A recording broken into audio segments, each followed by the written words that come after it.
السلام علیکم ورحمۃ اللہ وبرکاتہ۔ اعوذ باللہ من الشیطان الرجیم، بسم اللہ الرحمن الرحیم۔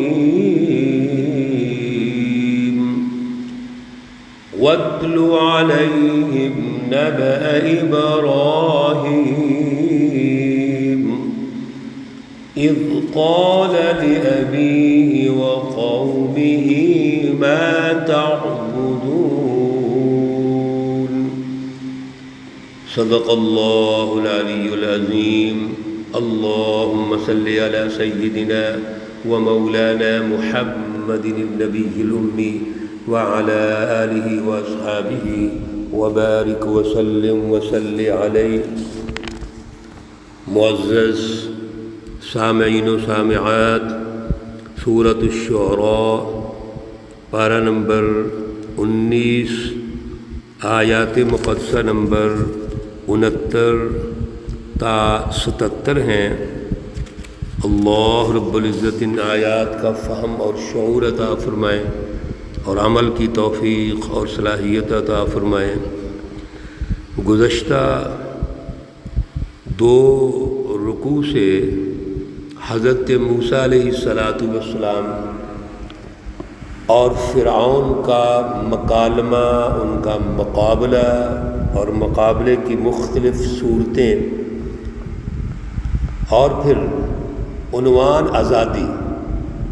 سب سے اہم بات یہ ہے کہ حضرت موسیٰ علیہ السلام کو حکم کیا دیا، ان ارسل معنا بنی اسرائیل، فرعون کو جا کر یہ کہو کہ بنی اسرائیل کو آزاد کر دو، یعنی وقت کے ظالم طاغوت، ظالم فرعون کا مقابلہ۔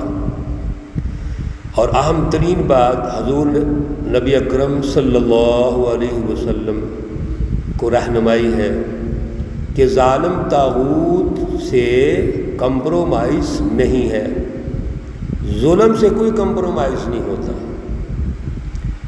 ظلم نے ختم ہونا ہے، غلامی سے کوئی کمپرومائز نہیں، غلامی نے ختم ہونا ہے۔ غلامی صرف ایک بڑی طاقت کی جائز ہے اور وہ اللہ رب العزت ہے۔ ظلم ہر قسم کا حرام ہے، اس کی جگہ پر عدل کا نظام قائم ہوگا، اور جب عدل کا سیاسی اور معاشی نظام قائم ہوگا تو پھر عدل کا سماجی اور معاشرتی نظام قائم ہوگا۔ اس لیے میرے عزیزوں، جتنے یہ واقعات ہم سن رہے ہیں، یہ محض قصے نہیں، کہانیاں نہیں ہیں، ہماری تربیت کے لیے رہنمائی ہے۔ دور حاضر میں ہم نے آج کیسے کامیاب ہونا ہے؟ وقت کے طاغوت کی پہچان پیدا کرو، وقت کے فرعون کی پہچان پیدا کرو، اور پھر اس سے مقابلہ کرو اور نجات حاصل کرو۔ نجات حاصل کرنے کی شکل میں ہی دنیا اور آخرت کی کامیابی ہے۔ آج جو رکوع شروع ہو رہا ہے، اس میں ہمارے بزرگ، بڑے بزرگ، جد امجد حضرت ابراہیم علیہ السلام کا ذکر ہے۔ حضرت ابراہیم علیہ السلام انبیاء علیہم السلام میں تحریک حنیفی کے بانی ہیں۔ آپ جس طرح انسانی شعور کو خطاب کرتے ہیں، انسانیت کو بیدار کرتے ہیں، اور انسان کو مخاطب ہو کر اس کے اندر کو جگا کر ظلم کی پہچان پیدا کرواتے ہیں، وقت کے ظالم نمرود اور ظالم سسٹم کی پہچان پیدا کرواتے ہیں۔ حضرت ابراہیم علیہ السلام اس اعتبار سے بانی ہے۔ چنانچہ خصوصی طور پر انبیاء کے واقعات کا یہاں سے ذکر ہوا۔ حضرت موسیٰ علیہ السلام کا ذکر ہو گیا تفصیل کے ساتھ، اور یہاں حضرت ابراہیم علیہ السلام کا ذکر بھی ہے۔ میرے عزیزو، اس کو تاریخی تسلسل کہتے ہیں۔ کوئی بھی تحریک، کوئی بھی فلسفی، وہ اپنا وجود رکھتی ہے، اپنی گراؤنڈز رکھتی ہے، روٹس ہوتی ہیں اس کی۔ اور یہ رسول اللہ صلی اللہ علیہ وسلم کی جو تحریک ہے، فلسفی ہے، جد و جہد ہے، اس کی روٹس انبیاء میں ہے۔ حضرت موسیٰ علیہ السلام کے حوالے سے آپ نے سن لیا، اب مزید سنیں دیگر انبیاء کو۔ تو حضرت ابراہیم علیہ السلام وہ بھی ہمارے رہبر، رہنما۔ تو انبیاء کا ایک تاریخی تسلسل ہے۔ اس لیے یاد رکھیے، آج بھی کسی جد و جہد کو دیکھنے اگر، تو یہ دیکھیے کہ اس کی بیک گراؤنڈ ہے، اس کا ماضی ہے، روٹس ہیں۔ یہ تو نہیں موسمی مینڈکوں کی طرح بارش ہوئی، موسمی کیڑے مکوڑے نکلے، اور یہاں پر بھی موسمی سیاسی پارٹیاں تیار ہوتی ہیں۔ کوئی شخص جس کا کوئی بیک گراؤنڈ ہے ہی نہیں، کوئی تاریخ ہی نہیں ہے، وہ ماضی کی تاریخ سے جڑا ہوا نہیں ہے، اور وہ سیاسی لیڈر بن جاتا ہے۔ زیادہ سے زیادہ اتنی تاریخ ہے، باپ سیاست کر رہا ہے، ماں سیاست کر رہی ہے، اور یا پھر اعلی کار کے طور پر بڑی طاقتوں کے منظور نظر ہے، تو وہ سیاستدان بن گئے۔ یہ سیاستدان کہاں سے ہوتے ہیں؟ یہ تو اعلی کار ہے، ایجنٹ ہیں، مافیا ہے، پریشر گروپ ہیں۔ یہی غلطی ہے، آج ان کو ہم نے سیاستدان سمجھ لیا۔ سیاستدان تو وہ ہے جس کی روٹس قوم میں ہوتی ہیں، جس کی روٹس ماضی میں ہوتی ہیں، اس کا تاریخی تسلسل ہوتا ہے۔ وَاتْلُ عَلَيْهِمْ نَبَأَ إِبْرَاهِيمَ، اللہ حضور اقدس صلی اللہ علیہ وسلم سے کہہ رہے ہیں کہ آپ اس تاریخ کا بھی تعارف کروائیں، اور یہاں بتائیے کہ ابراہیم علیہ السلام جو ہمارے بزرگ ہیں وہ کون تھے، ان کی تاریخ کیا ہے، ان کی فکر کیا ہے، ان کی جد و جہد کیا ہے، وقت کے ظالم نمرود سے کیسے مقابلہ کرتے ہیں۔ اذ قال لأبیہ وقومہ، جب کہا انہوں نے اپنے والد محترم سے اور اپنی قوم سے، ما تعبدون، تم کس کی عبادت کرتے ہو، کس کو پوجتے ہو۔ وہاں کا جو ماحول ہے بت پرستی کا ہے، پتھروں کے بنے ہوئے بتوں کی پوجا ہے، اور اس کو عنوان بنا کر شرک اور ظلم میں قوم مبتلا ہے۔ اور وقت کا ظالم نمرود لوگوں کو استعمال کرتا ہے، غلام بناتا ہے، آزادی اس نے چھینی ہوئی ہے، اپنے آپ کو خدا کہتا ہے۔ تو ابراہیم علیہ السلام ان سے پوچھتے ہیں، آپ جو عبادت کر رہے ہیں یہ کیا چیزیں ہیں؟ قالوا نعبد اصناما، کہنے لگے ہم تو پتھروں کی عبادت کرتے ہیں، مورتیوں کو پوجتے ہیں۔ فنظل لها عاکفین، اور ہم سارا دن ان کے پاس بیٹھے رہتے ہیں۔ حضرت ابراہیم علیہ السلام نے یہاں بڑے دلائل سے گفتگو، عقلی دلائل پیش کیے۔ کسی کو دعوت دینے کا، کسی کو بات سمجھانے کا جو اسلوب ہے وہ اللہ رب العزت نے اپنے انبیاء کے ذریعے سے ہمیں سمجھایا ہے۔ اور یہ اسلوب دعوت کہ دوسرے کو دلائل دو، سوالات کر کے مطمئن کرو۔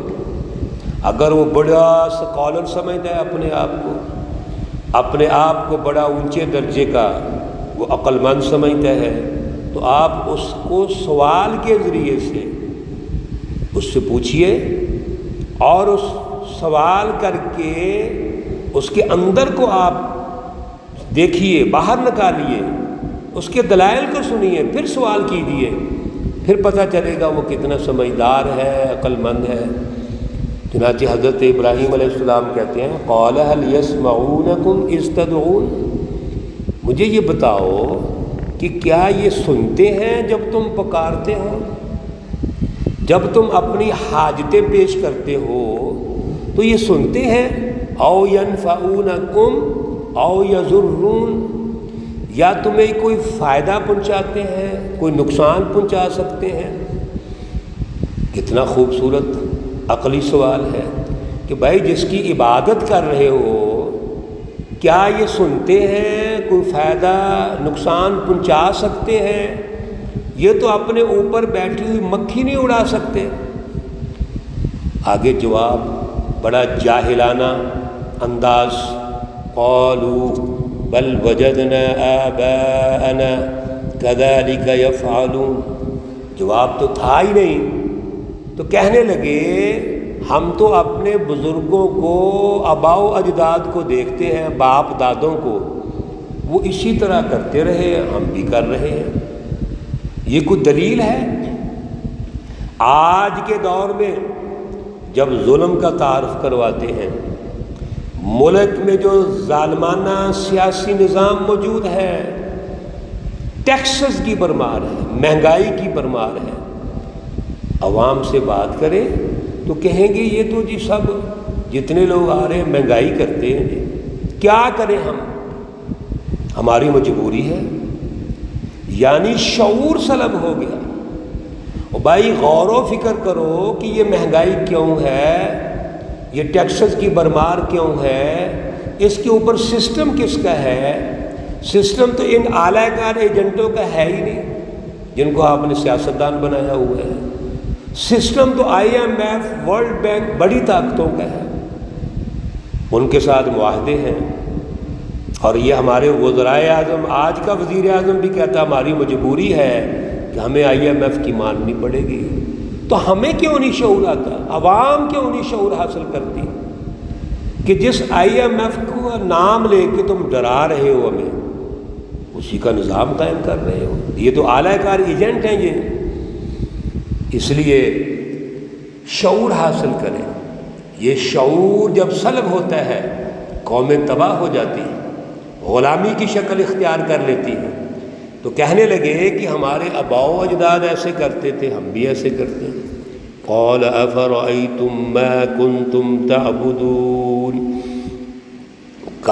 کہنے لگے بھلا آپ دیکھتے ہو جن کو تم پوجتے رہے ہو، انتم و آباؤکم الاقدمون، تم اور تمہارے باپ دادا پہلے جتنے لوگ گزر گئے ہیں، یہ تو سارے بیوقوف ہیں، جاہل ہیں، تو تم کیا کر رہے ہو؟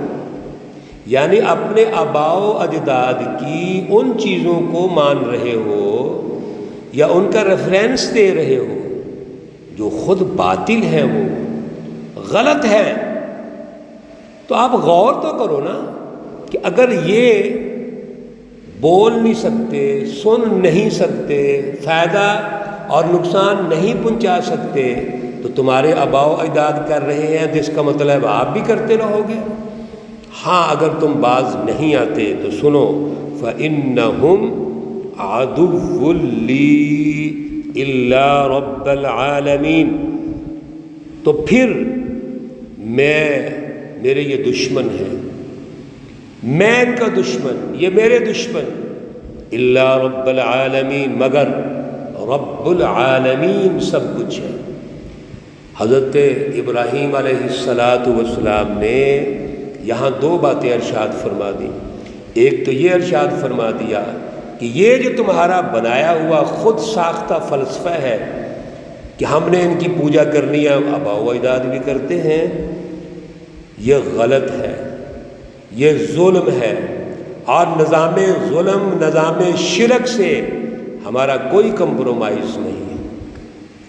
نمبر دو، رب العالمین کا تعارف کروا دیا کہ ہمارے لیے بڑی ہستی اگر ہے تو وہ رب العالمین ہے، وہ اصل میں حاکم وقت ہے، حاکم اعلیٰ ہے، اسی کی رٹ قائم کرنی ہے، اسی کی رٹ ہونی چاہیے۔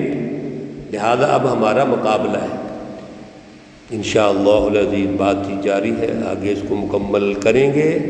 اللہ رب العزت شعور عطا فرمائے، اعلیٰ صلاحیت عطا فرمائے، اعلیٰ نظریہ عطا فرمائے۔ اللہ رب العزت تمام مرحومین و مرحومات کو جنت الفردوس میں اعلیٰ مقام عطا فرمائے۔ اللہ رب العزت تمام بیماروں کو شفائے کاملہ عاجلہ مستمرہ عطا فرمائیں۔ ربنا تقبل منا إنك أنت السميع العليم وتب علينا إنك أنت التواب الرحيم، وصلى الله تعالى على النبي الأمي محمد وعلى آله وأصحابه أجمعين برحمتك يا أرحم الراحمين۔ السلام عليكم ورحمة الله وبركاته۔